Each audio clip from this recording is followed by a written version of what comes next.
ስለመካድ ጌታን ስለመተው ከተወለዱ በኋላ መሞት ይቻላል አለመሞት ይቻላል መጥፋት ይቻላል አይቻልም የሚል ትምህርት ምዕራፍ 15 ጋር ስትሄዱ ምንድነው ያለው? እውነተኛ የወይን ግንድ እኔ ነኝ አለ። እናንተስ አይታችኋል? እናንተ ምንድናችሁ? ቅርንጫፎች። እውነተኛ የወይን ግንድ እኔ ነኝ፣ ገበሬው አባቴ ነው። ፍሬ የማያፈራውን በእኔ ያለውን ቅርንጫፍ ሁሉ ያስወግደዋል፣ አብዝቶ ምን ይላል? እንዲያፈራ ያጠራዋል። አሁን ተመልከቱ፣ ለስንቱ ነው እየተናገረ ያለው? ለ12ቱ። ፍሬ የማያፈራ በእኔ ያለው ድኖ ጌታን የሚክደውን አይደለም፣ ይሁዳን ነው። ምክንያቱም መጽሐፍ ቅዱስ ሲነግረን ይሁዳ ላይ ሰይጣን ምን ካስገባ በኋላ ሐሳብ ካስገባ በኋላ ኢየሱስ ክርስቶስ ይሄን ንግግር የተናገረው የቱ ጋር እንደሆነ በደንብ ልብ በሉ። ምዕራፍ 14 መጨረሻውን አንብቡልኝ፣ ቁጥር 30 እና 31። ቁጥር 30 ምን ይላል? ከእንግዲህ ወዲህ ከእናንተ ጋር የዚህ ዓለም ገዢ በእኔም ላይ አንዳች የዚህ ዓለም ገዢ በእኔ ላይ አንዳች የለውም። ግን ምን እያለ ነው? አሁን እየመጣ ነው። ስለዚህ ብዙ ንግግር አንቀጥልም። አሁን ምን ሊሉኝ ነው ማለት ነው? ሊይዙኝ ነው። ማን አመጣቸው? ይሁዳ። ስለዚህ ኢየሱስ ምን አለ? እኔ የወይን ግንድ ነኝ፣ አባቴ ምንድን ነው? ገበሬው ነው። ከዛ በእኔ ምን የማይለውን ፍሬ የማያፈራውን በእኔ ያለውን ምን ቅርንጫፍ ምን እለዋለሁ? አስወግደዋለሁ። ኦልሬዲ ማን ነው እሱ? ይሁዳ ነው። ስለዚህ አሁን ስለመካድ ጌታን ስለመተው ከተወለዱ በኋላ መሞት ይቻላል አለመሞት ይቻላል መጥፋት ይቻላል አይቻልም የሚል ትምህርት ከዚህ ማውጣት አንችልም። ይሄ ዲስኮርስ አንድ ወጥ ዲስኮርስ ነው። ምዕራፍ 13 14 15 16 17 አንድ ወጥ ነገር ነው። ስለዚህ ይሄንን ያያያዘው የዚህ ዓለም ገዢ ምን ይላል? ይመጣል፣ በእኔ ላይ አንዳች የለውም። ነገር ግን የዚህ ዓለም ገዢ ወደ እኔ ሲመጣ እየመራ ሐሳብ ያስገባበት። እንደውም ሌላ ቦታ ምን ይላል መሰላችሁ? ምዕራፍ 13 ላይ ምግቡንም እንደጎረሰ ሰይጣን ገባበት ይላል። ስለዚህ እየመጣ ያለው ማን ነው? ስለዚህ የዚህ ዓለም ገዢ እያለ ያለው ሰይጣን በማውስጦ ነው፣ በይሁዳው። ስለዚህ አባቴ ምን ይለዋል? ያስወግደዋል። ይሄንን ነገር አለና ወደ እነሱ ተመለሰ። ከዛ ወደ እነሱ ግን ሲመለስ እናንተ ስለነገርኳችሁ ቃል አሁን ምንድን ናችኋል? ንጹሃን ናችሁ። እናንተን አይመለከትም አለ። ስለመቆረጥ አይመለከተኝም፣ አይመለከተንም። የዳነውን ሰዎች አይመለከተን። መቆረጥ አለ። ቅርንጫፍ በራሱ ስልጣን ግንድ ላይ አይተከልም። ግንድን የሚያበቅለው ግንዱ ችግር ካለበት ቅርንጫፉ ችግር ይኖርበታል። ግንዱ ግን ሕይወት ካለው ቅርንጫፉም ሕይወት ይኖረዋል። ሕግ አናዛባ፣ የተፈጥሮ ሕግ አለ። ማንም ቅርንጫፍ መጥቶ ዝም ብሎ መተከል አይችልም። የግንዱ ውጤት ነው። ግንዱ ሰላም ከሆነ ቅርንጫፉ ሰላም ነው። ግንዱ ደግሞ በማይሞት ሕይወት ለዘላለም በሚኖር በመንፈስ ቅዱስ ተነስቷል።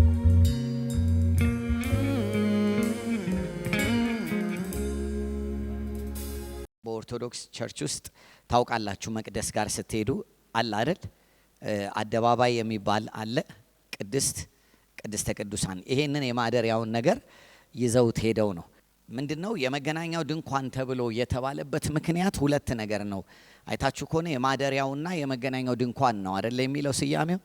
አንደኛው ማደሪያ የተባለበት ምክንያት እግዚአብሔር ምን ስለሚልበት ነው? ሊያድርበት ስለወደደን። የመገናኛስ ድንኳን ያልንበት እግዚአብሔር ከማጋ ከህዝቡ ጋር። ስለዚህ ዓላማው እግዚአብሔርን ማሳደርና ከህዝቡ ጋር ማገናኘት ነው። ይሄ ሁል ጊዜ ደግመን የምናነሳው ነገር ይሆናል። እግዚአብሔርን ማሳደር ብቻ አይደለም ዓላማው፣ ምንም ነው።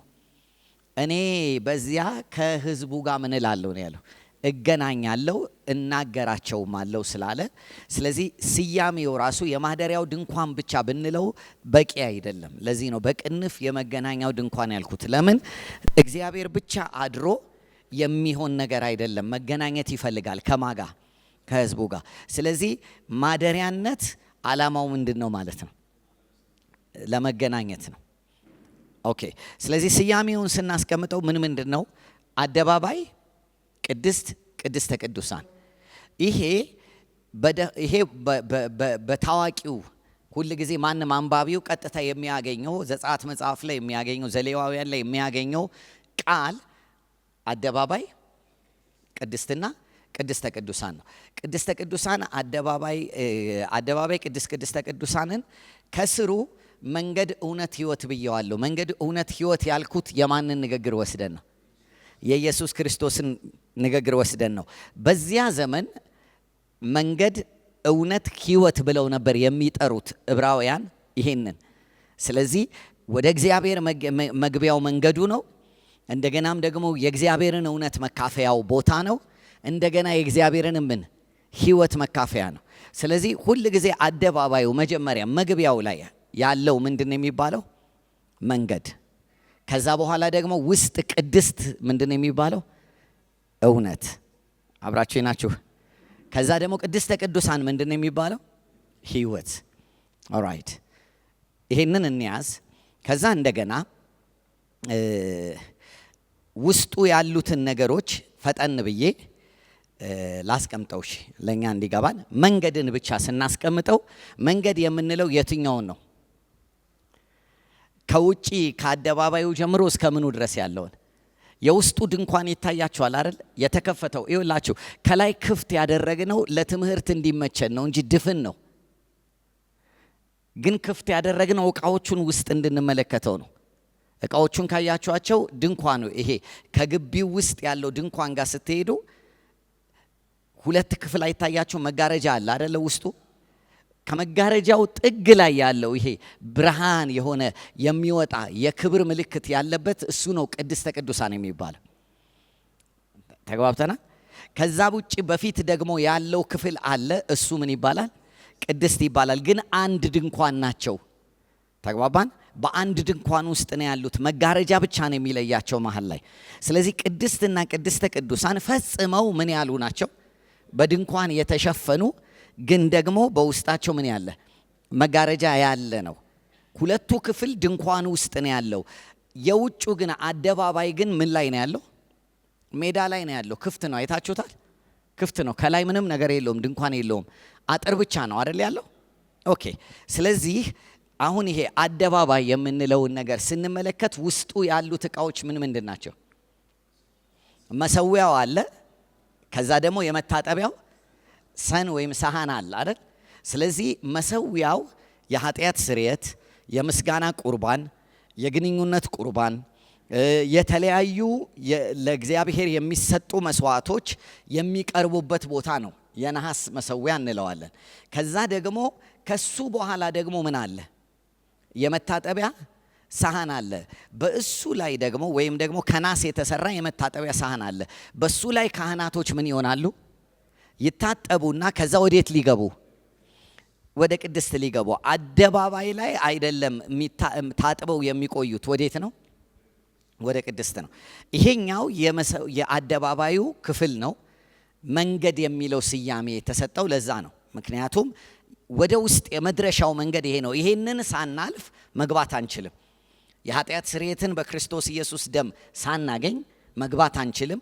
በውሃ መታጠብ፣ በውሃ ጥምቀትና በቃሉ መታጠብ ሳንታጠብ ወደዛኛው ወደ ውስጠኛው ህብረት፣ እውነት ወደ ተባለው ህብረት ምን ማለት አንችልም፣ መግባት አንችልም። ሁለተኛው ቅድስት የምንለው ወይ እውነት የምንለው እዚህ ጋር የምታዩት የውስጠኛው ነው። እሱ ላይ ደግሞ ምን አለ? ዕቃ የህብስቱ ጠረጴዛ አለ። ጽፌላችኋለሁ እዛ አይደለ? ከዛ ደግሞ ምን አለ?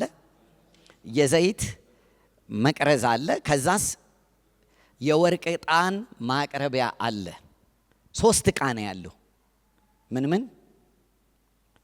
የህብስት ጠረጴዛ፣ የዘይት መቅረዝና የወርቅ ዕጣን። አሁን እነዚህ ነገሮች በራሳቸው የወርቁ ለምሳሌ የዘይቱ መቅረዝ፣ የወርቅ ዕጣን ማቅረቢያ፣ የህብስቱ ጠረጴዛ 3ቱም ዕቃዎች የተሰሩት ከወርቅ ነው። አብረናን 3ቱም ዕቃዎች የተሰሩት ከምንድን ነው? ከወርቅ ነው። የውጩ አደባባይ ላይ ያለው መሰዊያውና መታጠቢያው የተሰራው ከምንድን ነው? ከነሐስ ነው። ኳሊቲው ራሱ ይለያያል። አግኝታችሁኝ? ኦኬ። ስለዚህ ውስጠኛው ድንኳን ውስጥ ቅድስትና ቅድስተ ቅዱሳን ላይ የምናገኘው ነገር ሁሉ በምንድን ነው የተሰራው? የተለበጠው በወርቅ ነው። ኳሊቲው ይለያል። የውጩ ነሐስ ነው። ነሐስ ደግሞ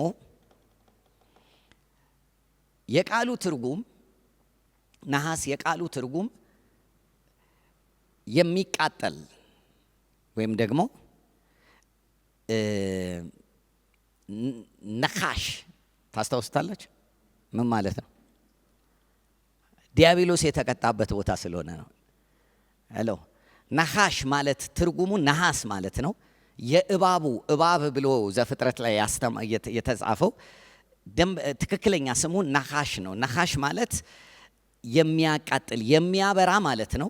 የሚያብለጨልጭ ማለት ነው። የብርሃን መልአክ ሆኖ አይደለ የመጣው መስሎ፣ ግን አት ዘ ሴም ታይም ደግሞ ምን የሚል ነው? የሚያቃጥል ነው። ትዝ ይላችኋል እባቡ እየነደፋቸው ዘሁልቁ መጽሐፍ ምዕራፍ 21 ላይ ባስቸገራቸው ጊዜ እዛ የነደፋቸው እባብ ነሐሽ የሚል ስም ነው ያለው። ምን ማለት ነው? የሚለበልብ የሚያቃጥል፣ ሞትን የሚያፋጥን ማለት ነው።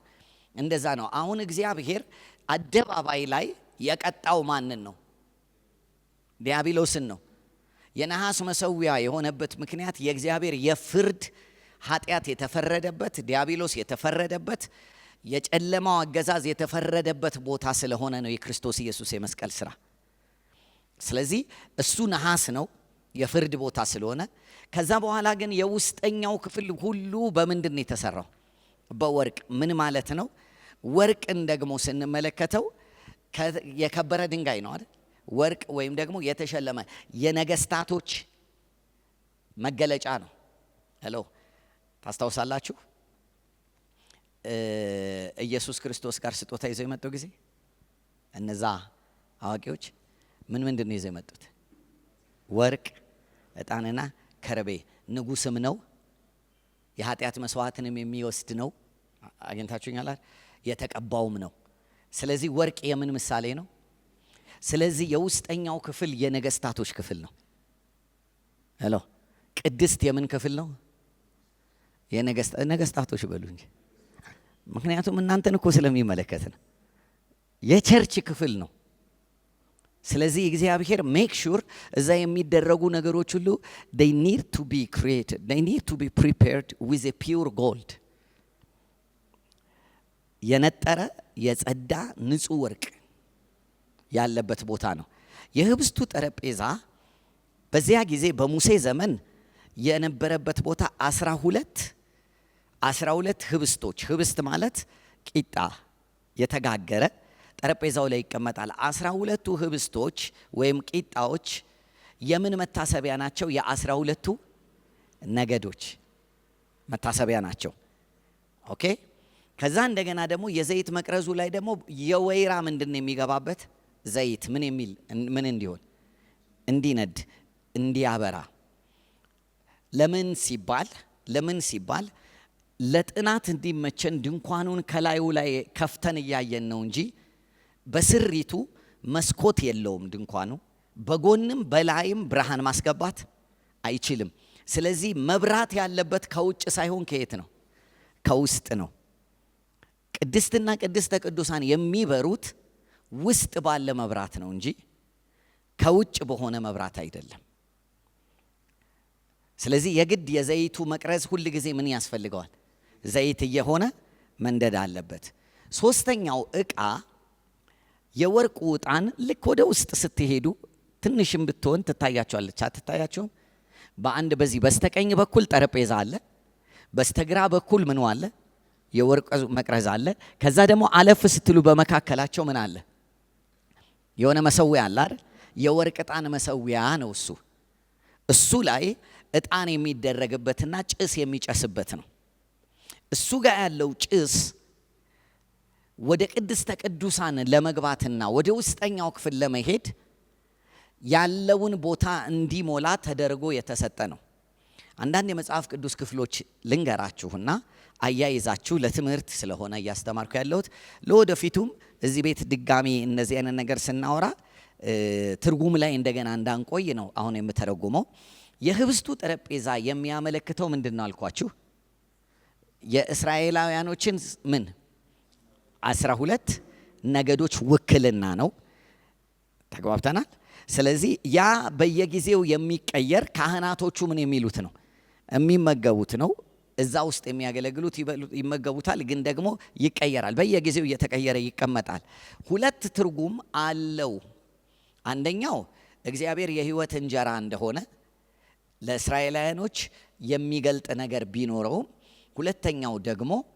ሁለተኛው ነገር ደግሞ ያ የህብስት እንጀራ በእግዚአብሔር ፊት የሚታይ የእግዚአብሔር ገበታ ጋር ያለ ነገር ነውና እስራኤላውያኖች በእግዚአብሔር ገበታ እንደሚኖሩ የሚያሳይ ነው። እግዚአብሔር በሚሰጣቸው አቅርቦት ወደ አዲስ ኪዳን ወደኛ ስናመጣው ክርስቶስ ኢየሱስ የህይወት እንጀራ ሆኖ ለኛ እንደተሰጠን መጽሐፍ ቅዱስ ይነግረናል።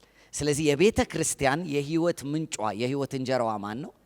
ክርስቶስ ኢየሱስ እና ቃሉ ነው። የቃሉ ማዕድን የሚያሳይ ገበታን በፊት የምን ትላለህ ታዘጋጃለህ እንደሚለው ልክ የቃሉ ማዕድ ወይም የእግዚአብሔር ቃል እውነት ከኛ ጋር ያለው ህብረት ነው። ሌላው ግን ትርጉም አለ።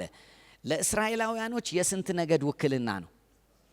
ለእኛ ደግሞ ከነገድ ከቋንቋ ከወገን ከህዝብ ሁሉ ምን ብለህ በደም ዋጅተህ ካህናት አደረካቸው አይደል የሚለው። ስለዚህ ከነገድ ከቋንቋ ህዝብን ሁሉ እግዚአብሔር ምን ያለባት የዋጀባት ምን ቤተ ክርስቲያን። ስለዚህ ቅድስት የማ ምሳሌ ነው? የቤተ ክርስቲያን ምሳሌ ነው። የአማኞች ምሳሌ ነው። የቅድስት ዕቃዎች ውስጥ ምን ምን ይገኛሉ አልኩኝ? የበረከት ገበታው ጠረጴዛው አይደለ? እሱ ከነገድ ከቋንቋ ከወገን ከህዝብ ሁሉ ምን ያሉ የተዋጁ ህዝቦች የእግዚአብሔርን ቃል እየተመገቡ የሚኖሩ ምኖች ህዝቦችን ይወክላል። ሁለተኛው ምን አለ ሌላ ዕቃ? 7ቱ የወርቅ መቅረዞች አይደለ? ዘይት፣ እርሱ የመንፈስ ቅዱስ ምሳሌ ነው። የጥበብ መንፈስ፣ የእውቀት መንፈስ፣ የኃይል መንፈስ፣ የጌታ መንፈስ አይደል? ትዝ ይላችኋል ኢሳይያስ ላይ ያለው 7ቱ መንፈሶች። 7ቱ መንፈሶች በስንት ነው? በአንድ ከአንድ ወጥ የተሰራ አይደለ? 7ቱ ከአንድ ወጥ የተሰራ ነው። 7ቱም ቀንዲሎች ከአንድ ወርቅ ከአንድ ነው የተሰሩት፣ አንድ ላይ ነው ያሉት። አንዱ መንፈስ ቅዱስ በስንት ይገለጣል? በ7ቱ። ዮሐንስ ራእይም ላይ እኮ ይሄንን ታገኛላችሁ አይደል? 7ቱ መናፍስቶች ይላቸዋል። የት ነው እሱስ ያለው? የት ነው ያለው ማለት ነው? በእኛ ህይወት ቤተ ክርስቲያን የመንፈስ ቅዱስ ብርሃን፣ የጥበብ መንፈስ፣ የኃይል መንፈስ፣ የማስተዋል መንፈስ፣ የጌታ መንፈስ የሚገልጥልን የለ። እነሱ ሁሉ የት ነው ያሉት? ቤተ ክርስቲያን። ስለዚህ ይሄ ምሳሌ የቤተ ክርስቲያን ነው። ከዛ ደግሞ የወርቅ ዕጣን ምን ማድረጊያ አለ? ማቅረቢያ። ዮሐንስ ራእይ መጽሐፍ ላይ ምዕራፍ 8 ቁጥር 5 እንደዚህ የሚል ቃል ታገኛላችሁ። እኔ ከቁጥር 3 ጀምሮ ባነበው እንዲህ ይላል። ሌላም መልአክ መጣና የወርቅ ጥና ይዞ በመሰዊያው አጠገብ ቆመ። በዙፋኑም ፊት ባለው በወርቅ መሰዊያ ላይ ለቅዱሳን ሁሉ ጸሎት እንዲጨምረው ብዙ ዕጣን ተሰጠው። የዕጣኑም ጢስ ከቅዱሳን ጸሎት ጋር ከመላእክቱ እጅ በእግዚአብሔር ፊት ወጣ። መልአኩም ጥናውን ይዞ የመሰዊያውን እሳት ሞላበት ይላል። ስለዚህ በዮሐንስ ራእይ ምዕራፍ 8 ቁጥር 5 መሰረት ምንድን ነው የሚወክለው? የአማኞችን ጸሎትና አምልኮ። የአማኞች ጸሎትና አምልኮን አሁን እንድትይዙ ፈልጋለሁ። ስለዚህ ቅድስት ላይ 3 ነገሮች አሉ። በቤተ ክርስቲያን ውስጥ የሚገኙ ዋና ቋሚ ነገሮች ምን ምንድን ናቸው? የቃሉ ማዕድና ከነገድ ከቋንቋ ከወገን ከህዝብ የተዋጁ ቅዱሳኖች።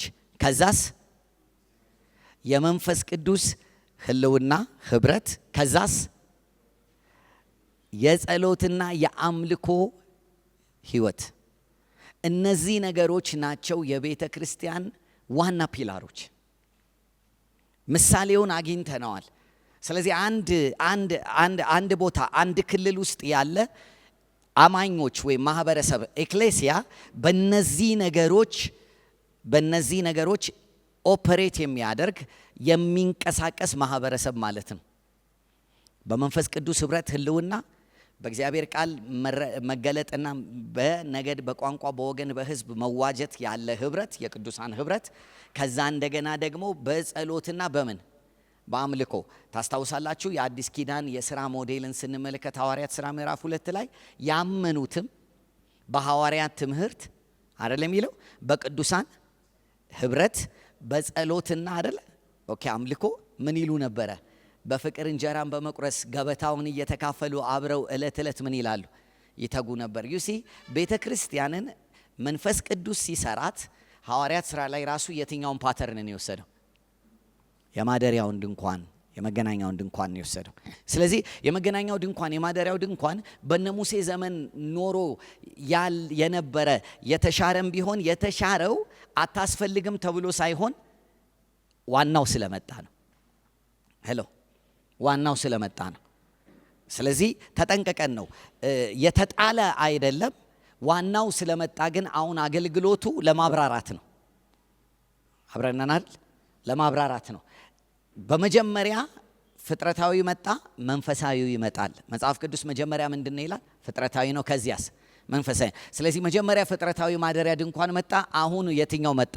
መንፈሳዊው። ስለዚህ አሁን የቤተ ክርስቲያን ሲዝን፣ የቤተ ክርስቲያን ዘመን ላይ ማደሪያ፣ በምድር ላይ የእግዚአብሔር ማደሪያ ማን ነው ማለት ነው?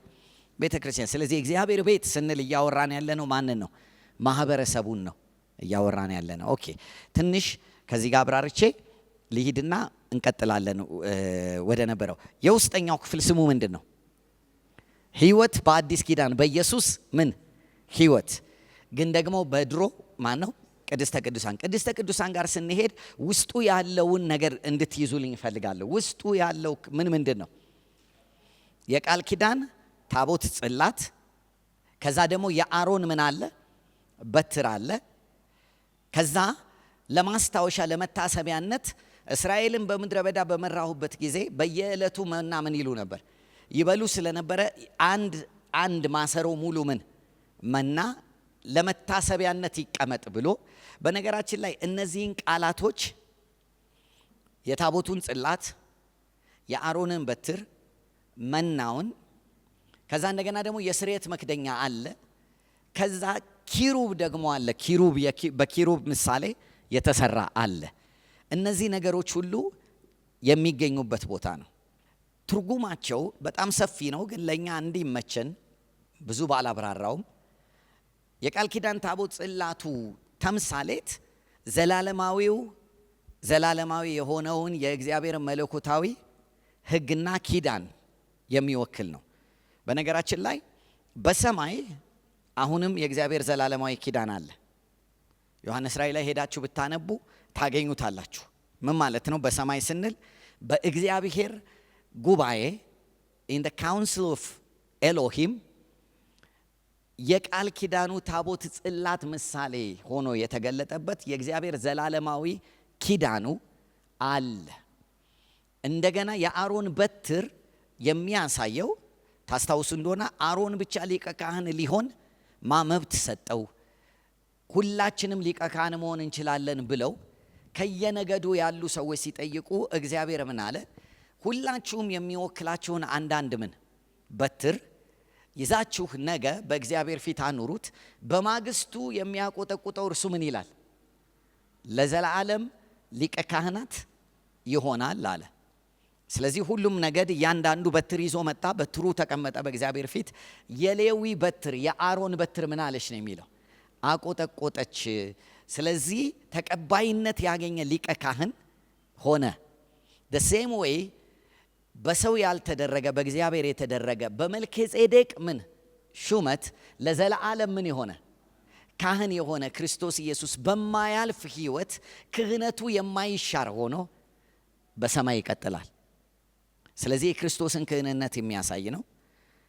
ሌላው መናው በሰማይ ያለውን የእግዚአብሔር ቃል የሆነውን ክርስቶስን በዛ ውስጥ የተጠቀለለውን ነገር ያሳያል። የስርየት ማክደኛው ጋር የሚቀመጠው ደም ነው። እሱም ኢየሱስ ክርስቶስ ይዞት የገባው ምኑ ነው? ደሙ ነው። በዘላለም መንፈስ አይደል የሚለው የቀረበ ደም አለ። በምን መንፈስ?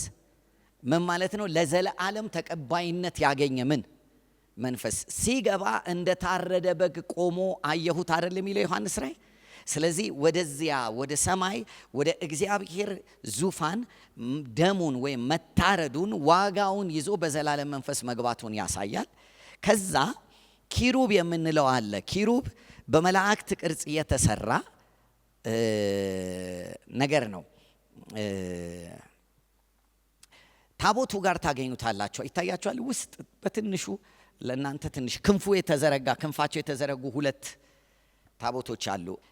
ይሄ የውስጠኛው ክፍል ነው ማለት ቤተ ክርስቲያንን የሚወክለው ቅድስት ይሄን ይመስላል። ከዛ ይሄ የወርቅ ማጠኑ ዕቃ ነው። ይሄ የህብስት ገበታው ነው። ይሄ የሰባቱ መቅረዝ የምንለው ነው። እዚህ ጋር መጋረጃው አለ። ልክ የወርቅ ዕጣኑ ጋር ነው መጋረጃው። ምን ማለት ነው? አምልኮና ምልጃ ነው። ወዴት የሚያስገባን? ወደ እግዚአብሔር ህልውና፣ ወደ እግዚአብሔር መገኘት የሚያስገባን።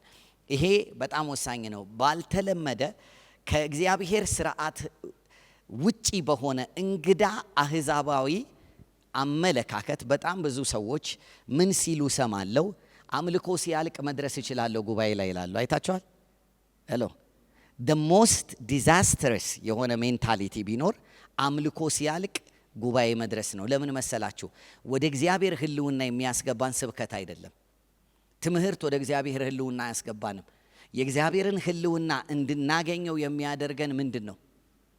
ጸሎትና አምልኮ ነው። ጸሎትና አምልኮን የናቀ ሰው ህልውናውን ኤክስፒሪየንስ ሳያደርግ የሚኖር ሰው ነው። ስብከት ትምህርት ለማን ነው? ለእናንተ ነው። አምልኮና ጸሎት ስለዚህ ከእግዚአብሔር ጋር ጆይን ማድረግ የሚፈልግ ካለ ከዚህ በኋላ ንስሐ ይግባ። አምልኮና ጸሎትን የናቀ ትውልድ የእግዚአብሔርን ህልውና መለማመድ አይችልም። በስብከት የእግዚአብሔርን ህልውና ማግኘት አንችልም። በትምህርት የእግዚአብሔርን ህልውና መለማመድ አንችልም። ትምህርትና ስብከት ወደ ጸሎትና ወደ አምልኮ ካልገፉን በራሳቸው የሚያመጡት ውጤት የላቸውም። ወሳኝ ለቤተ ክርስቲያን የተሰጠ እግዚአብሔርን መለኮትን መለማመጃ መንገዱ አምልኮና ምንድነው? ጸሎት ነው። ስለዚህ እንዳትንቁ። ይውላችሁ መጋረጃው ጋር የመጨረሻው ቅርቡ ወደ እግዚአብሔር ህልውና ቅርቡ ዕቃ የቱ ነው? የወርቅ ዕጣን የሚቀርብበት መሰዊያ ነው። ስለዚህ prayer and worship is the only way to access the divine። በፍጹም ከዚህ በኋላ ተጠንቀቁ። ምናልባት ሚዲያም ላይ የምትሰሙኝ ወዳጆቼ ተጠንቀቁ። ምክንያቱም ብዙ የዚህ ትውልድ አስተሳሰብ ወርሺፕ አሳልፎ ለምን መድረስ ነው? ለቃል መድረስ ነው። ኢቭን በጉባኤያችን ለአምልኮና ለጸሎት የምንሰጠው ነገር በጣም ሌስ ነው፣ በጣም አናሳ ነው። ቃል ላይ ነው ወይም ደግሞ ስብከት ላይ ነው ወይ እንደዚህ አይነት ነገር፣ ወይም ደግሞ በተቃራኒው ወደ እግዚአብሔር የማያስጠጋ ሰዋዊ የሆነ መዝሙር ላይ ነው ትኩረት የምንሰጠው። ወደ እግዚአብሔር የማያስጠጋ እኛ ላይ የሚያተኩር ጥቅማ ጥቅሞች ላይ የሚያተኩር ዝማሬ ነው። እነዚህ ነገሮች ወደ እግዚአብሔር ወደ ውስጠኛው ክፍል ወይም ወደ እግዚአብሔር ወደ መገኘቱ እንድንገባ አያደርገንም። ስለዚህ በዛው ልናስተካክል ይገባናል። ወደ ውስጥ ስንገባ የምናገኘው የታቦቱ ምስል ይሄን ይመስላል። በወርቅ ነው የተሰራው። ከላዩ ላይ ምን አሉ? ኪሩብ። እነሱን ለማስረዳት ነው አለፍ አለፍ ብዬ የመጣሁት። ስለዚህ እንድታስቡ የምፈልገው ምንድነው? ከላዩ ላይ ያለው የኪሩብ ምሳሌ የሚያሳየን ምኑን ነው? ኪሩብ በእግዚአብሔር ፊት አንደኛ ስራቸው ኪሩብ የሚባለው ፍጡራን ስራቸው አንደኛው የእግዚአብሔርን ክብር ምን ማለት ነው? መሸከም ነው። ምክንያቱም ለዚህ ነው መጽሐፍ ቅዱስ ሲናገር ካያችሁ በኪሩቤል ላይ ምን የሚል የተቀመጠው ይላል። በኪሩቤል ላይ የተቀመጠው ማለት የእግዚአብሔር ዙፋን ናቸው፣ ተሸካሚ ናቸው። የእግዚአብሔርን ህልውና የእግዚአብሔርን ክብር ይዘው የሚሄዱ ናቸው። በሕዝቅኤል መጽሐፍ ምዕራፍ 1 ላይ ምዕራፍ 10 ላይ የምታገኙት የኪሩብን አገልግሎት ስትሄዱ ክብሩን፣ መንፈሱን፣ ሞገሱን ተሸክመው የሚንቀሳቀሱ የእግዚአብሔር ምንድን ናቸው? ፍጡራን ናቸው። ስለዚህ እግዚአብሔር በክብሩ የሚገለጥ ከሆነ ማን ነው ይዞት የሚመጣው? ኪሩብ። እንድትሰሙ ፈልጋለሁ በደንብ። ለምን ኪሩብ ያስፈልጉታል? እግዚአብሔር እኮ አምላክ ነው ትሉኝ የለ? አዎ አምላክ ነው፣ ግን ንጉስ ነው። የትኛው ንጉስ ነው ያለ ዙፋን የሚመጣ? የትኛው ንጉስ ነው ባዶውን የሚመጣ? እንኳን እግዚአብሔርን የሚያህል ታላቅ ንጉስ የምድር ነገስታቶች እንኳን አልጋ አላቸው አይደል? አላቸው ዙፋን። እግዚአብሔርም ዙፋን አለው። የሚነዱ የሚያበሩ ብርቱ የሆኑ የእግዚአብሔር ኪሩብ የምንላቸው አሉ። እነሱ የያህዌን ክብር ለማገልገል የተመደቡ ያሉ ፍጥረታት ናቸው። እንደገና ደግሞ በሰው ዘላለማዊ ዴስትኒ ላይ ኦቶራይዝድ የተደረጉ ናቸው። ታስታውሱ እንደሆነ አዳምና ሔዋን ከኤደን ገነት በምዕራፍ 3 ቁጥር 24 ላይ ሲባረሩ ወደ ውስጥ የሚያስገባውን መንገድ ማን የዘጋው? ኪሩብ ነው የዘጋው። ምን ማለት ነው? የሰውን ፖዚሽን ማንም እንዳይወስደው የሚጠብቁ ናቸው። ከኔ ጋር ናቸው? ልናገር ትንሽ ምን ማለት ነው? እነማ ተባረሩ? አዳምና ሔዋን። የተባረሩት ከየት ነው? ምን ማለት ነው? ከገዢነታቸው ከእግዚአብሔር ሕልውና ህብረት ውስጥ ከኤሎሂም ጉባኤ ምን ሆኑ? ተባረሩና በምን ላይ ወደ ምን የተባረሩት? ወደ ምድር ሊያርሱ ሊሰሩ ነው የተባረሩት። ያለ እግዚአብሔር በሆነ ጥረትና ልፋት ውስጥ ገብተው እንዲኖሩ። እስከ መቼ ሲባል በእስከ በሚል ነው ግን የተባረሩት። እስከ የሚል አለ። ለምሳሌ ኢየሱስ በአባቱ ቀኝ የተቀመጠው ጠላቶቹ እስከ የሚል አለው። ስለዚህ ለዘላለም አይደለም። አሁን ኢየሱስ በሰማይ በአባቱ ቀኝ የተቀመጠው ለዘላለም አይደለም፣ ይመለሳል። በቀጠሮ ነው የተቀመጠ። ልክ እንደዛው አዳምና ሔዋን ከኤደን ገነት ሲባረሩ እግዚአብሔር እስኪመለሱ ብሎ ነው ያባረራቸው። አሎ ብዙ ሰዎች እንደ ተባረሩ በቃ የሆነ የለም ፍርድ ምናምን ብለው ነው የሚሰብኩት። ኖ እግዚአብሔር አባት ነው። ዲሲፕሊንድ ሆነው ምን እስኪሉ እስኪመለሱ የሚመለሱበትን ነገር እስኪያገኙ ድረስ በተቀጠረው ሰዓት ምን እስኪሉ እስኪመለሱ። ስለዚህ እስኪመለሱ ድረስ እግዚአብሔር ምንን አቆመ? ኪሩብን አቆመ። ምን እስኪሉ እስኪመለሱ። ከተመለሱ ኪሩብ ምን ይሆናል? ከቦታው ይለቅና ማን ይገባል? ተመልሶ የሰው ልጅ ወደ ቀደመው ምኑ ይገባል ማለት ነው፣ ወደዚህ። ለዚህ ነው ኢየሱስ ክርስቶስ የሰውን ውክልና ወስዶ በሰው መልክ መጥቶ ታርዶ ጨርሶ ከሙታን ሰው ሆኖ ተነስቶ ወደ ሰማይ ሲገባ እንዲህ ይላል መጽሐፍ ቅዱስ። የኪሩብ ምሳሌ የሆኑት አራቱ ምኖች ፍጡራን 24ቱ ሽማግሌዎች እና እግዚአብሔር ባለበት በመካከላቸው ገባ ነው የሚለው። ከዛ በኋላ ኪሩቡም አራቱም ፍጡራን 24ቱም ሽማግሌዎች አክሊላቸውን ጥለው ከዙፋናቸው ወርደው የታረደው በግ ይገባዋል ብለው ምን አሉ ይላል? ሰገዱ። ምን ማለት ነው? ራይት ናው አሁን እስከ የተባለው ተፈጽሟል። ሰው ተመልሶ ፖዚሽን ውስጥ ገብቷል። ሄሎ ምን ማለት ነው? የሰው ፖዚሽን ተጠብቆ እየኖረለት ነበር። ማን እስኪገባ? ኢየሱስ ሰውን ወክሎ እስኪገባ። ሄሎ ስለዚህ ይሄ ፖዚሽን ሲከለከል የተከለከለው ሰው እስኪመለስ ሰው ሪስቶር እስኪደረግ ድረስ ነው። እስከዚያ ድረስ ደግሞ የሰውን ፖዚሽን በማታለል የወሰደ ማን አለ? ሄሎ ዲያብሎስ አለ። አግኝታችሁኛል? ስለዚህ እሱም ደግሞ ምን እንዳያደርግ አክሰስ አድርጎ የሰውን ነገር እንዳይወስድ የታገደበት የእግዚአብሔር ዘላለማዊ ስርዓት ነው። ሄሎ ስለዚህ ቱ ዌይ ነው። አሁን እዚህ ጋር የሚያሳየን ምንድን ነው? ኢየሱስ በከፈተልን አዲስና ሕያው መንገድ አሁን ወደ ማመግባት ሆኖልናል። ምን ማለት ነው? ኪሩብ ራሱ ዌልካም ነው እንጂ የሚለን ኪሩብ ሊቃወመን አይችልም። ምክንያቱም ኢየሱስ ቀዳሚ ሆኖ ገብቷል። ሄሎ እነዚህ ነገሮች ሁሉ የት ነው ያሉት? አሁን ቅድስተ ቅዱሳንና ቅድስት ላይ። ግን አንድ ነገር ዛሬ ልጨምርላችሁ። ይሄ የሙሴ ምንድን ነው አልኳችሁ? ድንኳን ነው፣ ጥላውን ነው አይደለ? ለመተርጎም ሞክሩ። የሙሴ ድንኳን ጋር ግን መካከል ላይ ምን አለ ብያቸዋለሁ? እዚህ ጋር በወስዳችሁ መካከል ላይ ምን አለ? እዩት፣ መጋረጃ አለ። ኢየሱስ በሰራው ስራ ግን ምኑ ተነስቷል? አሁን መጋረጃው ተነስቷል። ሙሉ ለሙሉ ደግሞ ያ መጋረጃ የተነሳበትን ፍጻሜ ዮሐንስ ራእይ ምዕራፍ 24 ላይ ወደፊት እናየዋለን። ራሱ እግዚአብሔር ከህዝቡ ጋር ምን ይሆናል? አብሮ ይኖራል። በመካከላቸው ምን ይላል? ያድራል የሚባለው ይፈጸማል። አግኝታችሁኛል? እስከዛ ጊዜ ድረስ ግን በመንፈስ አብረነው ህብረት የምናደርግበት ከእግዚአብሔር አብ ጋር ከልጁም ከኢየሱስ ክርስቶስ ጋር ህብረት እንዲኖረን እግዚአብሔር በልጁ በኢየሱስ ክርስቶስ አዲስና ሕያው መንገድ ምን ብሎልናል? መርቆልናል፣ ተከፍቶልናል። አሁን በመንፈስ ከአብ ጋር ከልጁም ከክርስቶስ ጋር በመንፈስ ቅዱስ በኩል ምን እንድናደርግ? ህብረት እናደርጋለን። ዮሐንስ ሲናገር እንዲህ ነው ያለው፣ ህብረታችንም ከማ ጋር ነው? ከአብና ከልጁም ከኢየሱስ ክርስቶስ ጋር ነው። ስለዚህ ወደ አብ መግባት ተሰጥቶናል ይላል። ግን አንድ ነገር እንድጨምር እፈልጋለሁ። ዕብራውያን መጽሐፍ ምዕራፍ 9 አካባቢ ብንሄድ፣ ዕብራውያን 9 ላይ እንሂድ። ምዕራፍ 9 ላይ ሄዳችሁ ስትመለከቱ ቁጥር 1 ላይ ምን ይላል? ፊተኛይቱ ደግሞ የአገልግሎት ስርዓትና የዚህ ዓለም የሆነው መቅደስ ነበራት። ምን ማለት ነው? ድንኳኑን ነው አይደል? ፊተኛይቱ ድንኳን ወይም ደግሞ የአገልግሎት ስርዓት የዚህ ዓለም የሆነው መቅደስ ነበራት ይላል።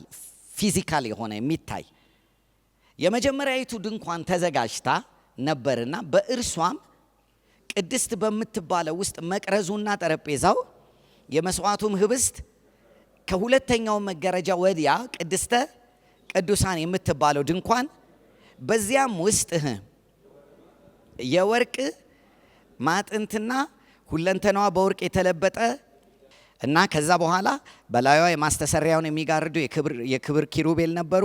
ስለነዚህም ስለ እያንዳንዳቸው ልናገር አሁን አልችልም፣ እንደኔ ማለት ነው። ማብራራቱ አሁን ብዙ ጊዜ አይፈቅድም፣ ግን ኦልሬዲ የተወሰነ ነገር ተነጋግረናል። ከዛ ግን አንድ ነገር እንድናስብ የምፈልገው ምንድን ነው? ይህም እንደዚህ ተዘጋጅቶ ሳለ ብሎ ቁጥር 6 ላይ ይቀጥላል አይደል? ኦኬ። እነዚህ ነገሮች የክህነቱ አገልግሎት ዘወትር እየፈጸሙ በፊተኛው ድንኳን ይገቡበታል። በሁለተኛው ግን ይላል ሊቀ ካህናት ብቻውን በዓመት አንድ ጊዜ ይገባባታል። እርሱም ስለ ራሱና ስለ ሕዝቡ ስህተት የሚያቀርበውን ደም ሳይዝ አይገባም። ፊተኛይቱም ድንኳን በዚህ ገና ቆማ ሳለች ወደ ቅድስት የሚወስደው መንገድ ገና እንዳልተገለጠ መንፈስ ቅዱስ ምን ይላል?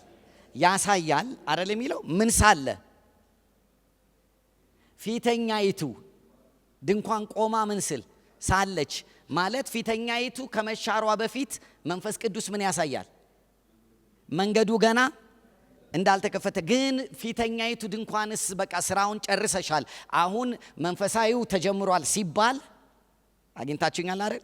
ምን የሚቀር ነገር አለ መሰላችሁ? ፊተኛይቱ ድንኳን በዚህ ገና ቆማ ሳለች ወደ ቅድስት የሚወስደው መንገድ እንዳልተገለጠ መንፈስ ቅዱስ ገና ያሳያል። ይህም ለአሁኑ ጊዜ ምንድን ነው? እንደዚህ መባና መስዋዕት ይቀርባሉ። እነዚህም እስከ መታደስ ዘመን የተደረጉ ስለ ምግብ፣ ስለ መጠጥ፣ ስለ ልዩ ልዩ መታጠብ የሚሆኑ የስጋ ምኖች ናቸው። የሚያመልከውን በህሊና ፍጹም ሊያደርጉት አይችሉም። ነገር ግን ክርስቶስ አንብቡታ ሊመጣ ላለው አደል መልካም ነገር ሊቀ ካህን ሆኖ በምትበልጠው በምትሻለው በእጆችም ባልተሰራች ማለትም ለዚህ ፍጥረት ባልሆነች ድንኳን የዘላለምን አንድ ጊዜ ፈጽሞ ወደ ቅድስት በገዛ ደሙ ገባ እንጂ በፍየሎችና በጥጆች ደም አይደለም። አሁን አይታችኋል። እያወራ ያለው የፊተኛው ነበረ፣ ግን አሁን ማመጣ ክርስቶስ አንድ ጊዜ ስለ ኃጢአት ምን ብሎ መስዋዕትን ፈጽሞ ከዛ በኋላ በገዛ ደሙ የት ገባ ነው የሚለው። አይታችኋል። ወዴት ገባ ነው የሚለው? እስቲ አንብቡት። ፈጽሞ ወደ ቅድስት በገዛ ደሙ ምን አለ? ገባ እንጂ በጥጆች ደም። አሁን ተመልከቱ፣ አንድ አደረገው ድንኳኑን። ወዴት ገባ ነበር መባል የነበረበት? ወደ ቅድስተ ቅዱሳን ነበር ገባ መባል የነበረበት አይደለ? አሁን ግን ኢየሱስ ሲመጣ ምን አደረገው? ድንኳኑን አንድ አደረገው። አግኝታችሁኛል? ሙሉውን ምን ሆነ? ቅድስት ሆነ። ምን ማለት ነው? ህዝቡና እግዚአብሔር ህብረት ወደሚያደርጉበት መጋረጃ ወደሌለበት ክልል ገባን። አሜን። ስለዚህ ነው አሁን መጽሐፍ ቅዱስ ሲናገር ሁለት ክፍል አይደለም ያለው፣ አንድ ክፍል ነው። ከጌታ ጋር ህብረት የሚያደርግ አንድ መንፈስ ነው ይላል መጽሐፍ ቅዱስ። አብራችሁ ናችሁ? ጆይን አድርገናል። ህብረታችንም ከልጁ ከክርስቶስ ጋር ነው፣ ከአብ ጋር ነው። አንድ ሆነናል፣ አንድ ፋሚሊ ሆነናል። ከዛ ደግሞ የዕብራውያን ጸሐፊ ምዕራፍ 2 ላይ እንዲህ ብሎናል፣ የሚቀድሰውና የሚቀደሱት ከስንት? ከአንድ ወጥ ሆነዋል። ሄሎ አግኝታችሁኛል? ቅድስትና ቅድስተ ቅዱሳን ድሮ በምን ይለያዩ ነበር? በመጋረጃ። በክርስቶስ የአዲስ ኪዳን ስራ ግን ቅድስትና ቅድስተ ቅዱሳን የሚባለው በመጋረጃ መኖር መለያየታቸው ቀርቶ ምን ሆነዋል? አንድ ላይ አንድ ስም ተሰጥቷቸዋል። ወጥ ቅድስት ተብለዋል። ይህም አብ በልጁ በኢየሱስ ክርስቶስ በኩል በመንፈስ ቅዱስ አማካይነት ከማጋ ህብረት ማድረግ ጀምሯል፣ ከአዲሱ ማህበረሰብ ጋር ቤተ ክርስቲያን። ስለዚህ እስከዚህ ድረስ ከሄድን ስለ ማደሪያው ድንኳን በቂ ነገር ይዘናል ብዬ አስባለሁ። ግን አንድ ነገር ደግሞ ልብ እንድንል እፈልጋለሁ። ለምን ተፈለገ ማደሪያው ድንኳን? ትላንትም ነግሬያቸዋል። ለምን ተፈለገ? የመጀመሪያው ማን እንዲያድር? እግዚአብሔር እንዲያድር። ግን እግዚአብሔር ለምን ማደር ፈለገ? ለምን ማደር ፈለገ?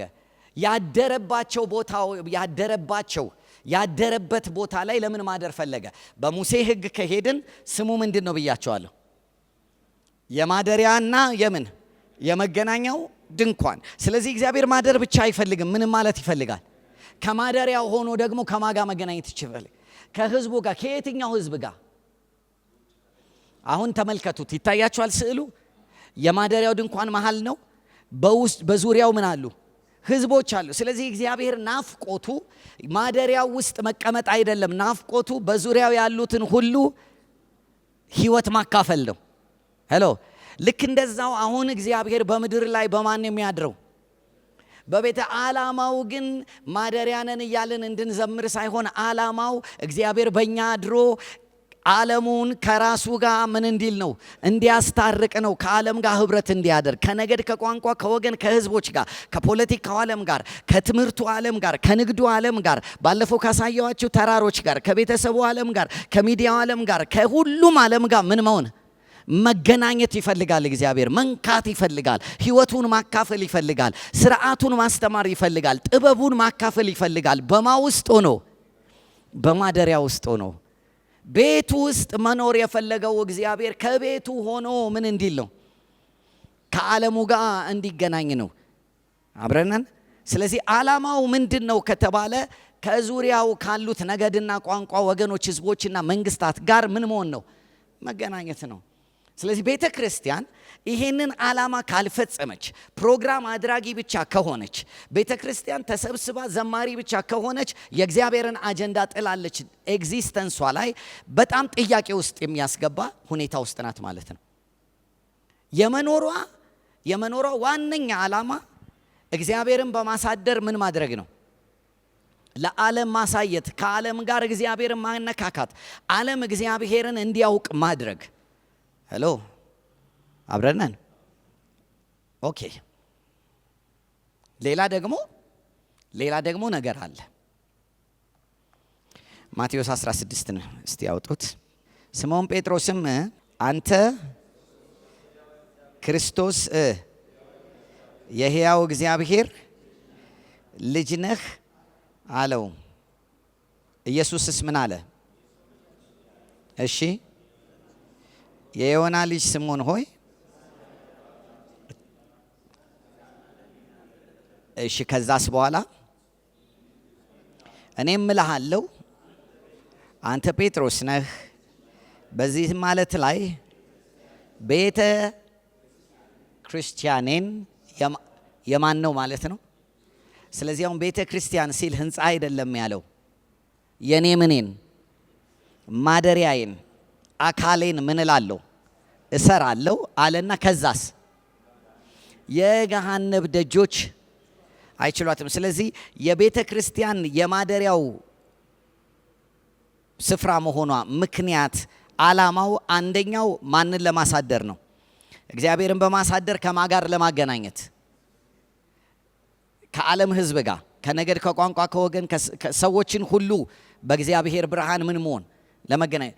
ሁለተኛው ዓላማው እግዚአብሔር በቤተ ክርስቲያን ማደሪያን ያደረገበት ምክንያት የገሃነብ ደጆችን ምን እንድትል እንድታፈርስ፣ እንድትዘጋ። ምን ማለት ነው? እንድትወስድ። ስለዚህ አንድ ቤተ ክርስቲያን ስል በአንድ አካባቢ ላይ ያለ አማኞች እግዚአብሔርን በማሳደር ህይወቱን፣ በረከቱን፣ ሰላሙን፣ ጥበቡን፣ ፈቃዱን፣ ምክሩን ለሚኖሩበት ክልል፣ ነገዶች፣ ቋንቋዎች፣ ህዝቦችና ወገኖች ምን ማለት ማድረስና ሰውን ከእግዚአብሔር ጋር ምን መሆን ማስታረቅ። ሁለተኛው ደግሞ በዓለም ላይ እየሰለጠኑ ያሉትን ምኖች ገዢዎች፣ መንፈሳዊ አለቆች፣ ስልጣናትን ምን ማድረግ ማስወገድ። የገሃነብ ደጆች የተባለው ይሄንን ነገር ማድረግ መቻል አለባት።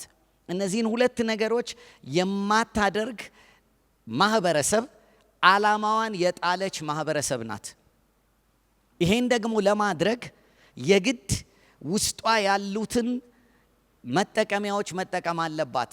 የቃሉን እውነት፣ መንፈሳዊውን የመንፈስ ቅዱስን ህብረት፣ ጸሎትንና አምልኮን፣ የተሰጣትን መሳሪያ መጠቀም አለባት። ይሄ የግድ ነው። ስለዚህ እንዴት ነው የገሃነም ደጆች የሚዘጉት? እንዴት ነው የጨለማ ኃይላቶች በማህበረሰብ ላይ ያላቸውን አቅምና በማህበረሰብ ላይ ያላቸውን ገዢነት ምን የሚሉት የሚያስቀሩት የሚታገዱት ሲባል የክርስቶስ ማደሪያ የሆነችዋ የክርስቶስ ማህበረሰብ በተሰየሙበት ክልል ላይ የእግዚአብሔርን መለኮታዊ አቅርቦቶች በመጠቀም ቃሉን፣ ህብረቱን፣ የመንፈስ ቅዱስን ኃይል፣ ምሪትን፣ አምልኮን፣ ምልጃን በመጠቀም ምን ማለት አለባቸው? ማስወገድ አለባቸው። ኦልራይት አብረን እስካሁን እሺ። የዲያብሎስን ስራ ያፈርስ ዘንድ ማን ተገለጠ? የእግዚአብሔር ልጅ ተገለጠ። እሱ ተገልጦ ጨርሷል። ታዲያ ማን ይቀጥለው? የእግዚአብሔር ልጆች። ስለዚህ የእግዚአብሔር ልጆች በምድር ላይ የሚኖሩትና የሚገለጡበት ዋነኛው ምክንያት ከዋናዎቹ አንዱ ምንድን ነው? የዲያብሎስን ስራ በማህበረሰብ ውስጥ ያለውን በዓለም ላይ ያለውን ምን ማለት ነው? ማፍረስ ነው። ይሄ በቃ የግድ የኛ እንትና ተቀብቷል። እሱ መጽሐፍ ቅዱሳዊ ትምህርት አይደለም። የተቀባው ክርስቶስ ነው። አካሉም ተቀብቷል። ሄሎ በሰማይ ያለው ኢየሱስ ክርስቶስ በእግዚአብሔር ተቀብቷል። የማ ራስ ሆኗል? የቤተ ክርስቲያን ራስ ሆኗል። ስለዚህ ራሱ ከተቀባ ማ ተቀብቷል?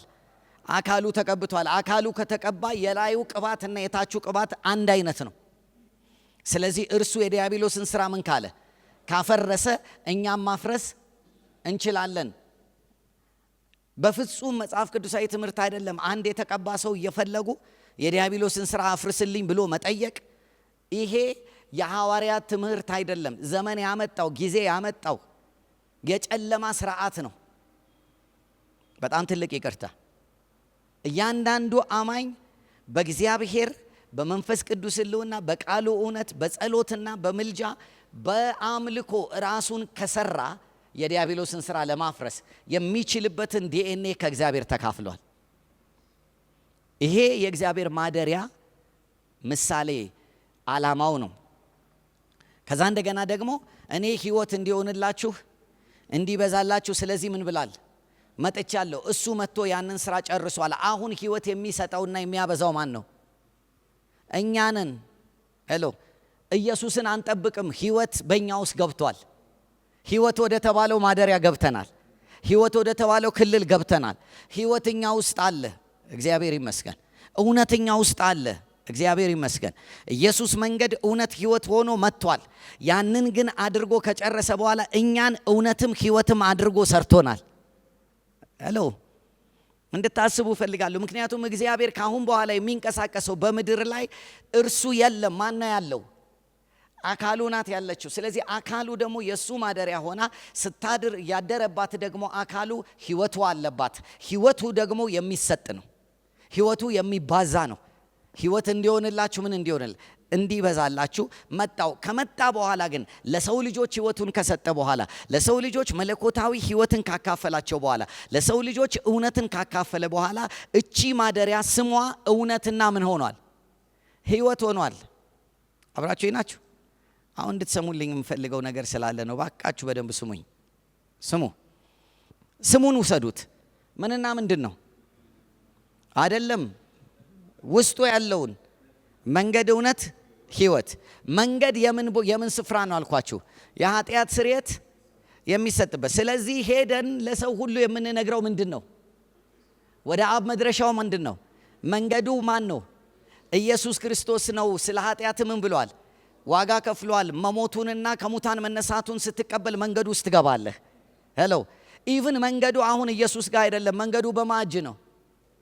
መንገዱን ማን ያብስር? መንገዱን ማን ይንገር? መንገዱን ማን ያሳይ? ተመልከቱ። መንገድም እውነትም ህይወትም ለማ ተሰጥቷል?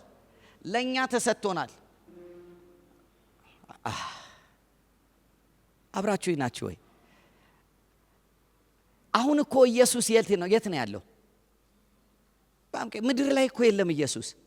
ስለዚህ ኢየሱስ መንገድም እውነትም ህይወትም ሆኖ መጣና ለደቀ መዛሙርቶቹ የሚሄድበትን መንገድ ታውቃላችሁ፣ መንገዱንም ታውቃላችሁ፣ የሚሄድበትንም ቦታ ታውቃላችሁ አላቸውና እኔ ምንድን ነኝ አለ? መንገድ ነኝ፣ እውነት ነኝ፣ ሕይወት ነኝ። ስለዚህ መጥቻለሁ። ስለዚህ በእኔ ማንን ማግኘት ትችላላችሁ? አብን ማግኘት ትችላላችሁ አለ እና ከዛ በኋላ ያንን ስራ ሰርቶ ጨረሰ። ምን ሆነ?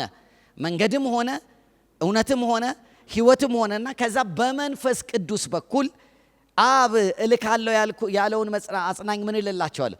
እልክላቸዋለሁ።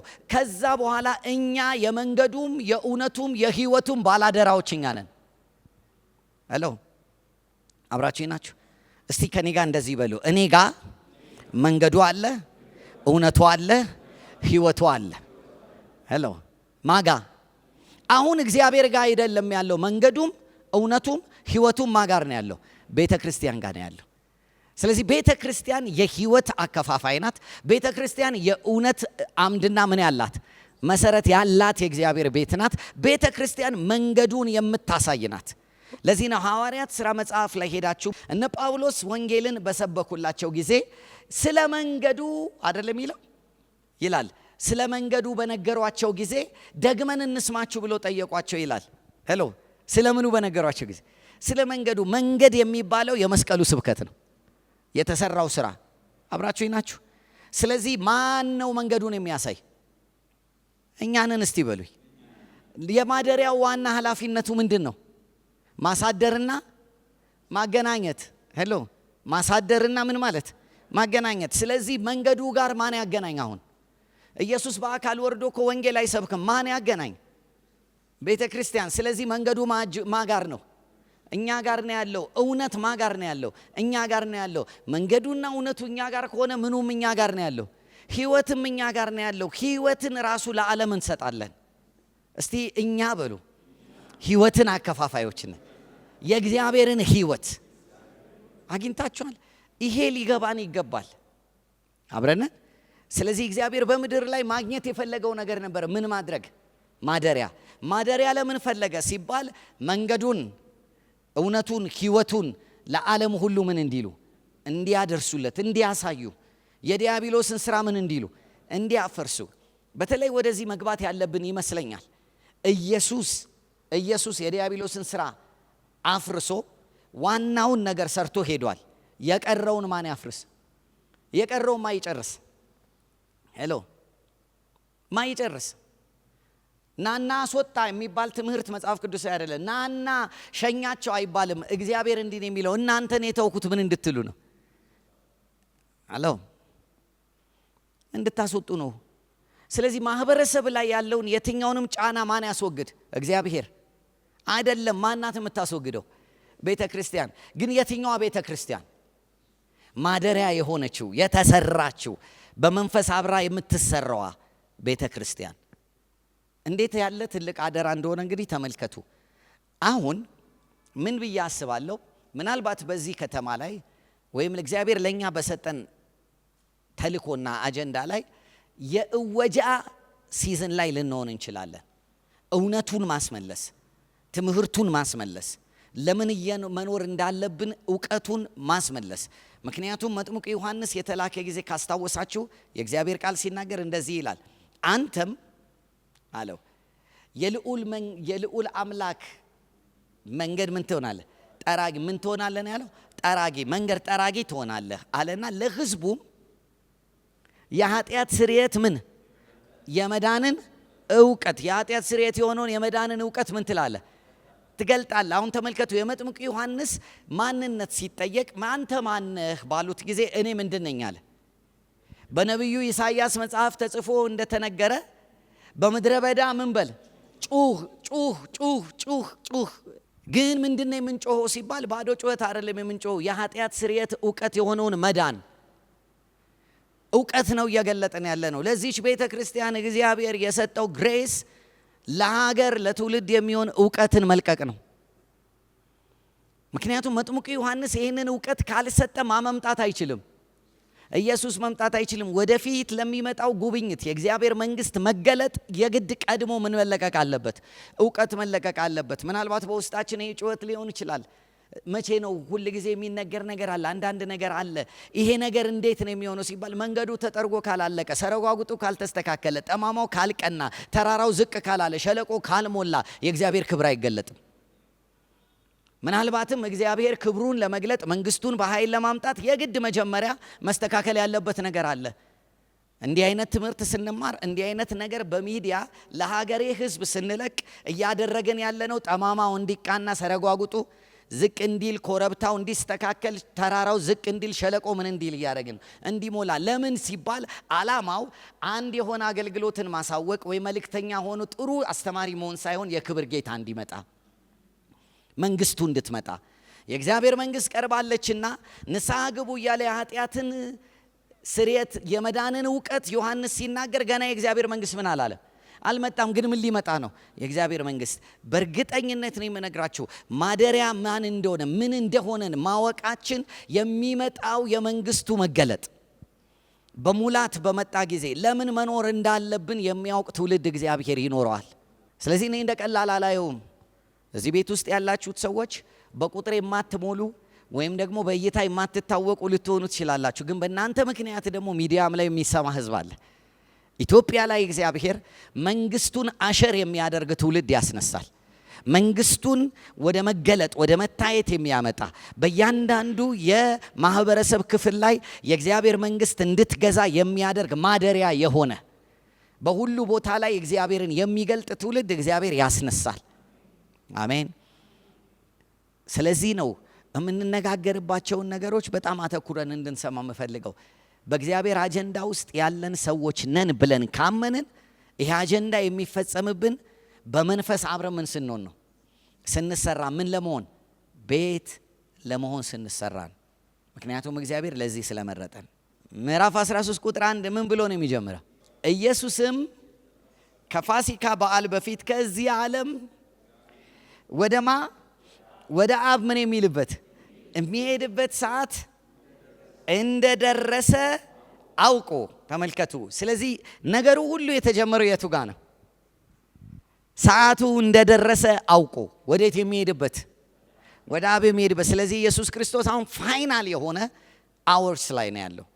ፋይናል የሆነ ምዕራፍ ላይ ነው ያለው። አውቆ አይደለም የሚለው ወዴት እንደሚሄድ። ከየት ወጥቶ? ከዚህ ዓለም። ለዚህ ነው እኮ ሲጸልይ አሁን እኔ ከዓለም እሄዳለሁ እነርሱ ግን በዓለም ይቆያሉ። ይሄንን አውቆ ነው። ስለዚህ ከምዕራፍ 13 ጀምሮ እስከ ምዕራፍ 17 ድረስ አንድ ወጥ የሆነ ክስተት ነው። አብራችሁ ናችሁ? ወጥ የሆነ ክስተት ነው። ግን ወጥነቱ ዝም ብሎ የተደረገ ነገር አይደለም። ኢየሱስ ክርስቶስ በጣም ወሳኝ የሆነ ዘላለማዊ የሆነ ትራንዚሽን የሰራበት የሰውን ልጆች በአጠቃላይ ወደ እግዚአብሔር ሐሳብ ያሻገረበት ምዕራፍ ናቸው እነዚህ 4 ምዕራፎች። አብራችሁ ናችሁ? ምዕራፍ 13 ይህንን አውቆ ምን አደረገ ነው የሚለው። አሎ ምን አደረገ? በዚህ ዓለም ያሉትን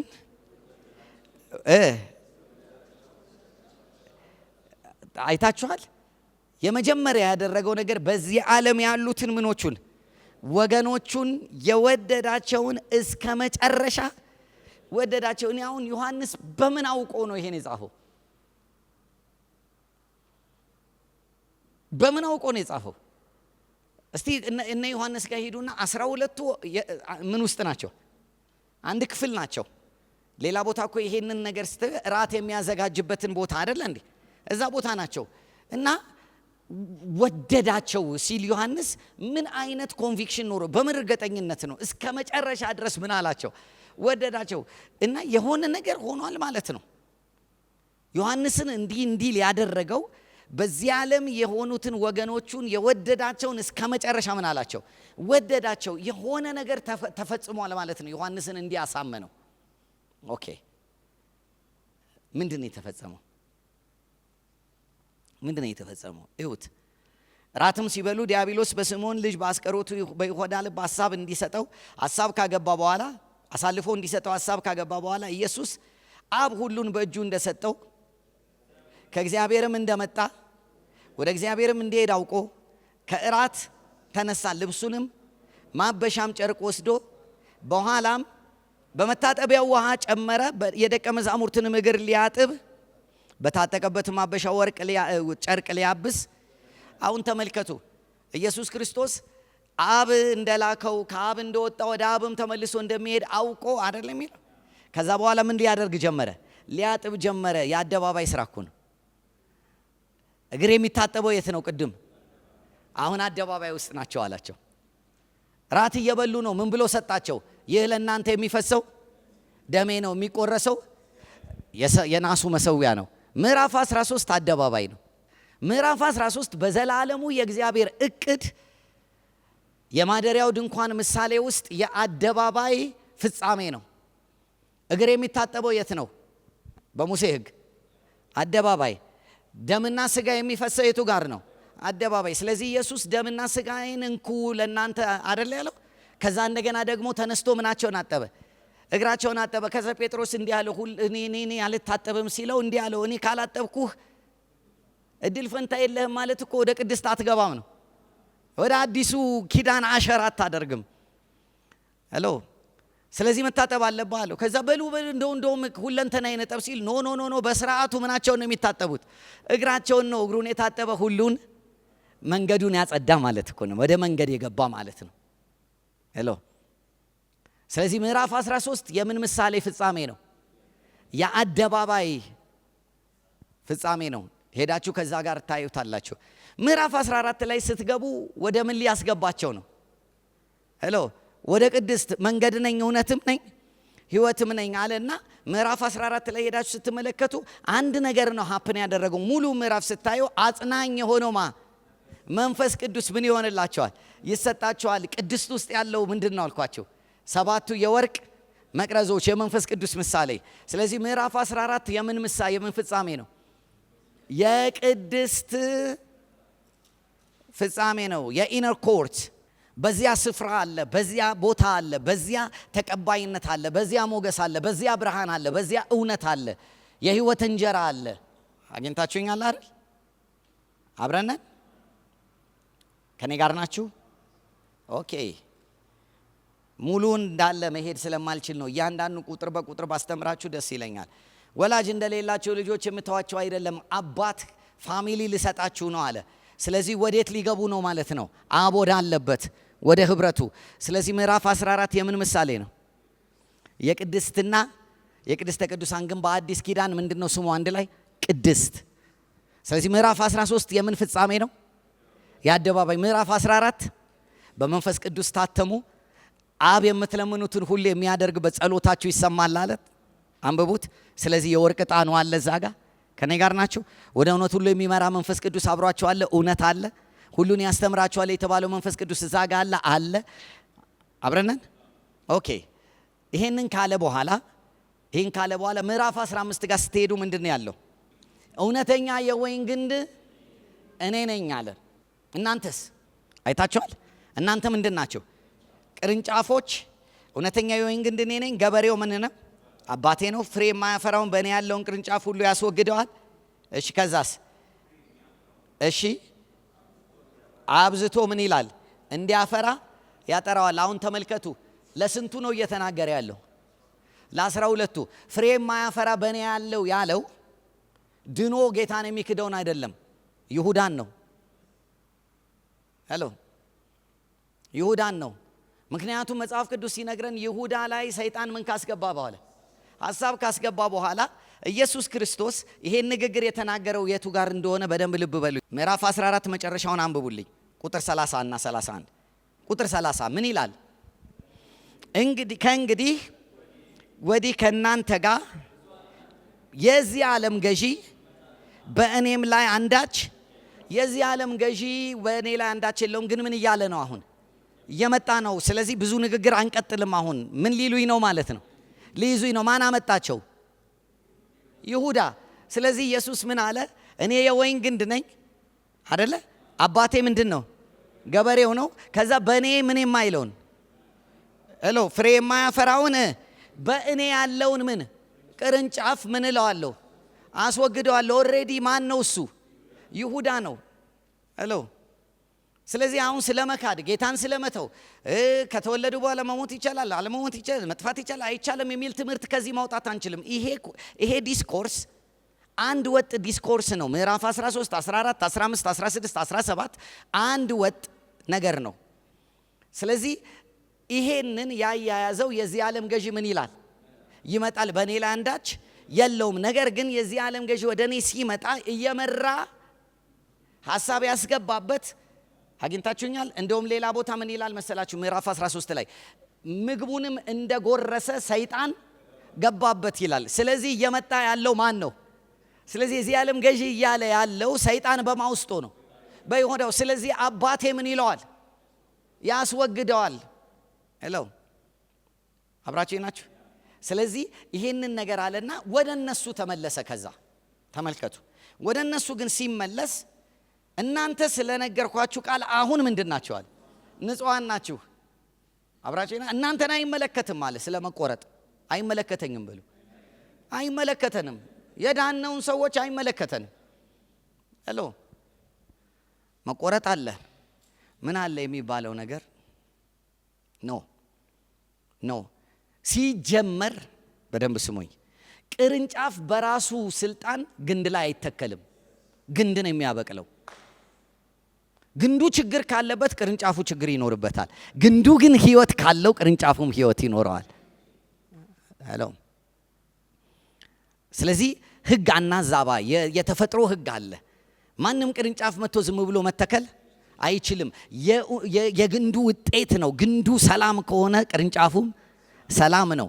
ግንዱ ደግሞ በማይሞት ህይወት ለዘላለም በሚኖር በመንፈስ ቅዱስ ተነስቷል። አሜን፣ ክብር ለእግዚአብሔር ይሁን። ስለዚህ የግል ትርጉምን እንዳንተረጉም ከዚህ ጥቅስ አንስተን እንጠንቀቅ።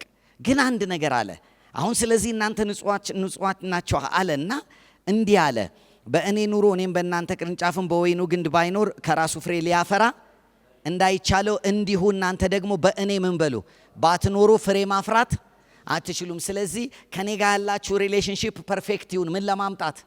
ፍሬ ከዛ በኋላ እንድትሄዱ ፍሬ እንድታፈሩ ፍሬያችሁም በህይወት ምን እንዲል እንዲኖር። ስለዚህ ምን አልኳችሁ?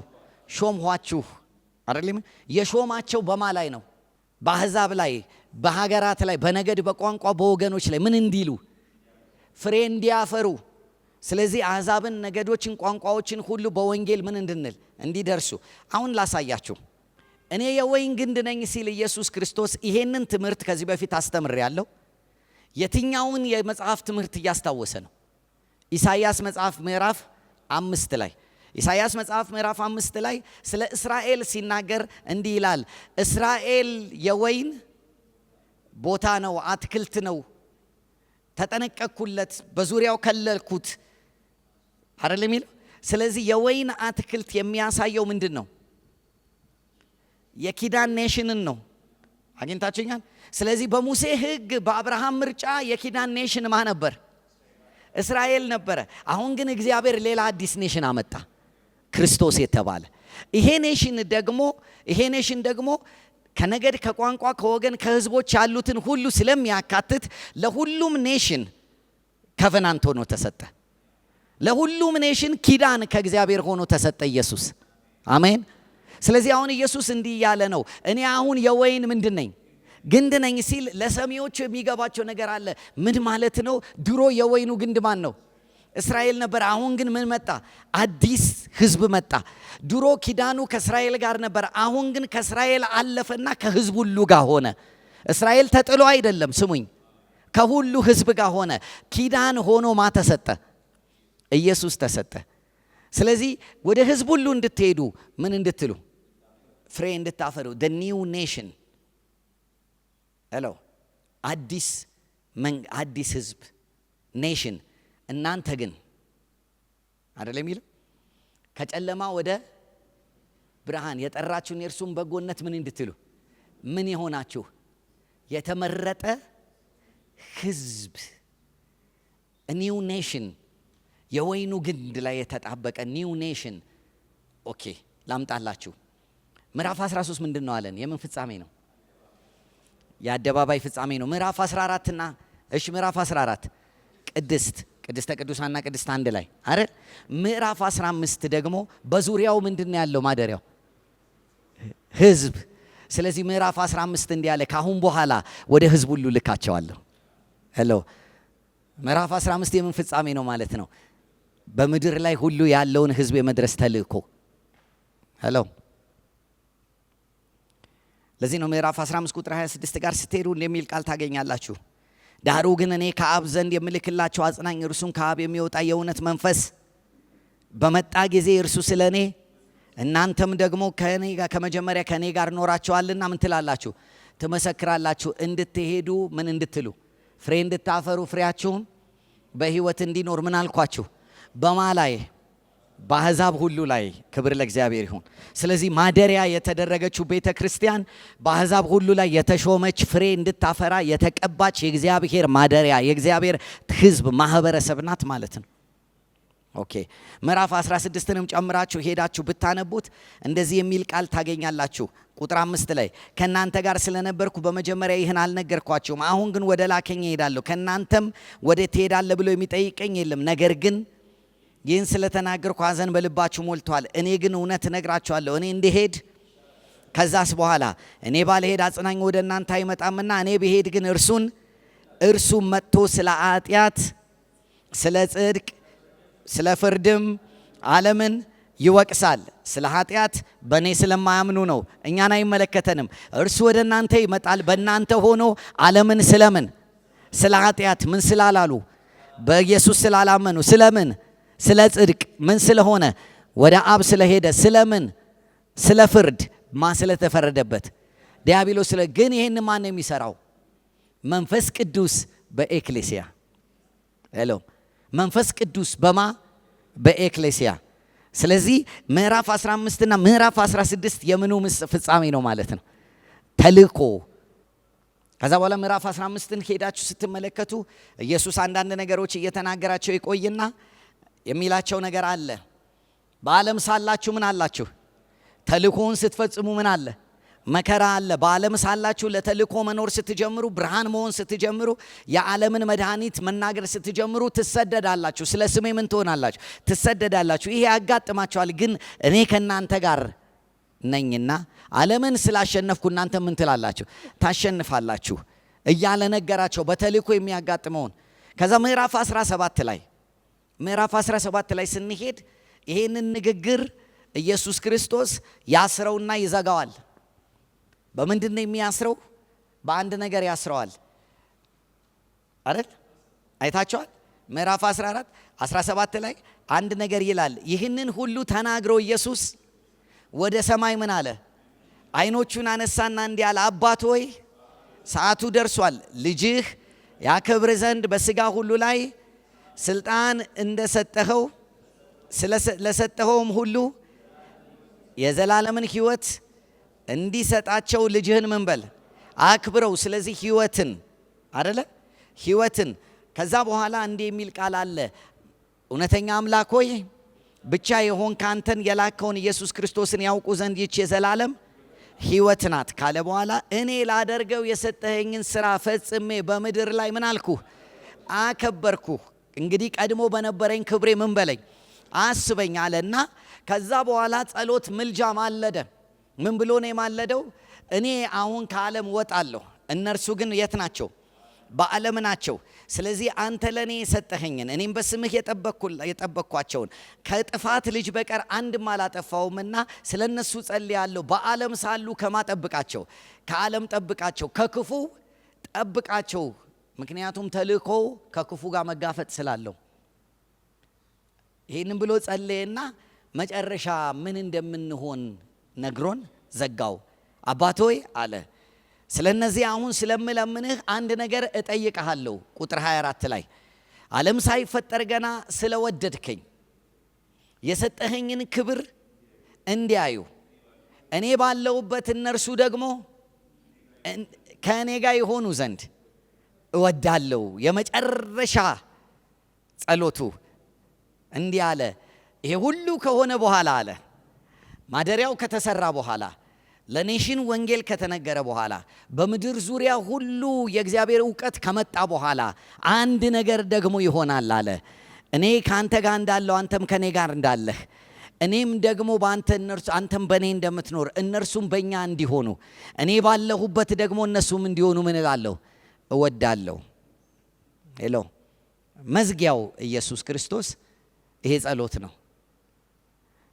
ሁለት ትርጉም አለው ብዬ አምናለሁ። አንደኛው ቀጣይ የሆነው ስራ ሲሰራ የአብና የወልድ የመንፈስ ቅዱስ አብሮነትና ህብረት ከቤተ ክርስቲያን ጋር ከማደሪያው ከህዝቡ ጋር እንዲሆን። ሁለተኛው የዮሐንስ ራእይ መጽሐፍ ምዕራፍ 21 የእግዚአብሔር ድንኳን በሰዎች መካከል የተባለው እንዲፈጸም። ስለዚህ እግዚአብሔር አሁን በምድር ምንን መስራት ይፈልጋል? ማደሪያውን፣ ቤቱን። ቤቱ ማን ነው? እኛ ነን። በምንድን ነው የምንሰራው? በመንፈስ ነው የምንሰራው። የቤቱ ዲዛይን ግን የግድ ሊገባን ይገባል። በሐዋርያትና በነቢያት መሰረት ላይ ታንጸን በእውነት ቃል እየተሰራን የማዕዘኑ ራስ ሆኖ ክርስቶስ ኢየሱስ ሆኖ እያንዳንዱ የህንፃ ክፍል ምን እያለ እየተጣበቀ እየተጋጠመ በልክ እየሆነ አንድ ነገር ለማስፈጸም የእግዚአብሔር መንግስት በምድር ላይ እንድትመጣ ልንኖር እግዚአብሔር ይፈልጋል። እንደው እንደተባለው ከሆነ የራሳችን ወይ የግላችን ራእይ የለም ማለት ነው። አንድ ራእይ ነው በሰማይና በምድር ያለ፣ እሱም የእግዚአብሔር መንግስት። አንድ ራእይ ነው በሰማይና በምድር ያለ፣ እርሱም እግዚአብሔር ገዢ የሆነበት ማህበረሰብን በምድር ማየት። ስለዚህ ማንም ሰው ከዚህ በኋላ የኔ ራእይ ብሎ ቢያወራ መጽሐፍ አያጸድቀውም። አንድ ራእይ እግዚአብሔር በምድር ላይ ገልጧል። አንድ ዓላማ እግዚአብሔር በምድር ላይ ገልጧል። በምድር ላይ ሁሉ መንግስቱን መግለጥ። መንግስቱን ለመግለጥ ደግሞ ማደሪያን መስራት፣ መንግስቱን ደግሞ በህዝብ በነገድ በቋንቋ ሁሉ ላይ መግለጥ፣ ምድር ሁሉ በእግዚአብሔር እውቀት እንድትሞላ፣ ከዛም መጨረሻ ላይ እግዚአብሔር ራሱ ወደ ምድር መጥቶ ከህዝቡ ጋር ምን እንዲኖር ለዘላለም አብሯቸው ምን ይላል ይኖራል። አጠገባቸው ያለውን ሰው እግዚአብሔር ለዘላለም ሊኖር እየመጣ ነው በሉት። አንተ ወዴት ልትሄድ ነው? እግዚአብሔር ኦልሬዲ ጉዞ ጀምሯል። በአጀንዳ ውስጥ ጉዞ ጀምሯል። as far as God is concerned, he has started his way back to earth. እግዚአብሔር ይመስገን። ወደ ምድር እግዚአብሔር መመለስ ጀምሯል። ብዙ ሰዎች እግዚአብሔር እዛ ጋር ቁጭ ብሎ የሚጠብቀን የመሰለን፣ እግዚአብሔር ግን እንዲህ አይደለም። በዲዛይኑ ምድርን እያስተካከላት ነው። በምድር ላይ የሚተማመኑበት የሚያውቁትን ህዝቦች እያበዛ ነው። ማደሪያን እየሰራ ነው። እነዛ ማደሪያዎች ደግሞ ስፍራውን ሁሉ ወንጌል እየተናገሩ ነው። በህዝብ ሁሉ ዘንድ ይህን ምስራች እየነገሩ ነው። ቦታ እያዘጋጁለት ነው። ክብር ለእግዚአብሔር ይሁን። ምን እንዲል እንዲመጣና ምን እንዲል እንዲወስደን አይደለም፣ ምን እንዲል እንዲኖር አብሮን ሁሉም ነገር ተለወጠ። የደፈው ሸለቆ ምንም ውሃ የሌለበት ስንቱ ጠጥቶ ረካ። ታምር ሰሪው ሲገኝበት ሬት ያለው ሕይወት ሲቀምሱት ጣፈጠ። አንተ እጅ ላይ ሲገባ ሁሉም ነገር ተለወጠ። ስደክም ያበረታኝ፣ ሳዝን